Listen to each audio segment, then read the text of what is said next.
వంకాయ ఉల్లికారం చేయడానికి మంచి కాయలు దొరికాయి. వీటిని ఇలా తరిగేసి సిద్ధం చేసుకున్నాను. పెద్దకాయ కాబట్టి ఇటు ఒకటి కలిపి మధ్యలో ఒకటి పెట్టి చేసాను. ఇప్పుడు మూగుడు తెచ్చుకున్నాను.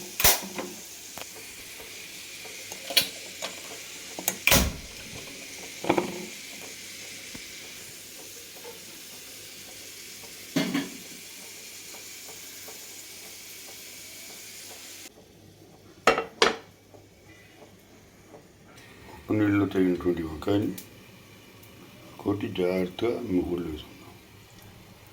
ముగ్గురు అంటే వేపాను.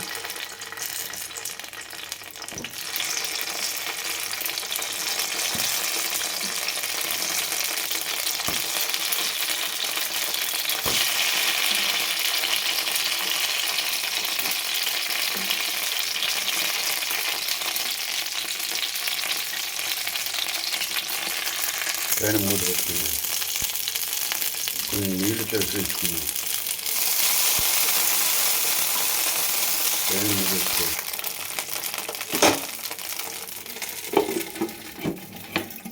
ఒక 5 నిమిషాలు ఆగుతాం. ఉల్లిపాయల్ని ఒక 15 ఎండుమిర్చి తీసుకొని అవి కలిపి గ్రైండ్ చేసుకుని వేడి చేసుకున్నాం. ఉల్లికారం ఇక్కడ మూత తీద్దాం.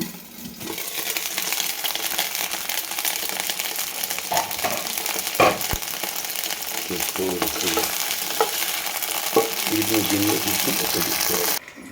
ఇలాగే పక్కన ఒక 5 నిమిషాలు పెట్టుకుందాం. ఒక 10-12 ఎండుమిరపకాయలు గ్రైండ్ చేసుకోవాలి. గ్రైండ్ చేసి ఉండొచ్చు. దీంట్లో ఒక 4 ఉల్లిపాయలు ఇందులో కొంచెం ఉప్పు వేసి గ్రైండ్ చేసుకుందాం. మరోసారి ఇది ఓపెన్ చేసి దీంట్లో స్టవ్ వెలిగించాలి. శుభ్రంగా పచ్చివాసన పోయింది వేయించుకోవాలి. పచ్చివాసన పోయింది.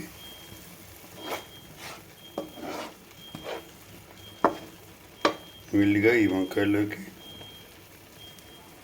కూరేసుకోవాలి.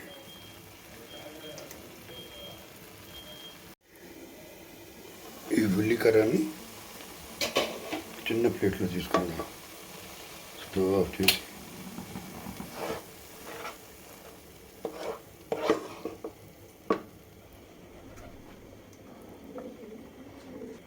ఇంత ఉల్లికారం తీసుకున్నాం. వాటిల్లో కూరేద్దాం. అదే ముకుట్లో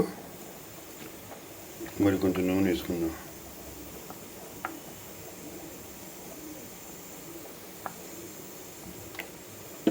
ఒకసారి కొద్దిగా అటు ఇటు కలిపి 6 ముక్కలు అవుతుందన్నమాట.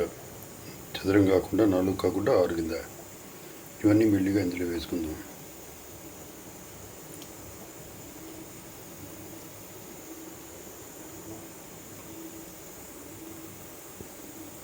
అందులో కూరగా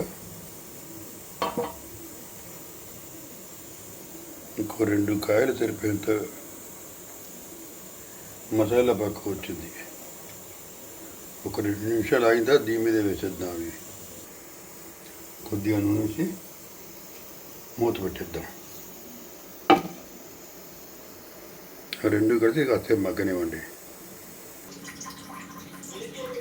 మిగిలిన ఉల్లికారం కూడా వేసుకుని ఉల్లికారం వేసి పెట్టుకోవాలి. ఎంత కడితే గట్టిగా ఉన్నటువంటి కూర కాస్త మెత్తపడుతుంది. చక్కగా వేగింది. ఒక 5 నిమిషాలు వేసుకుందాం.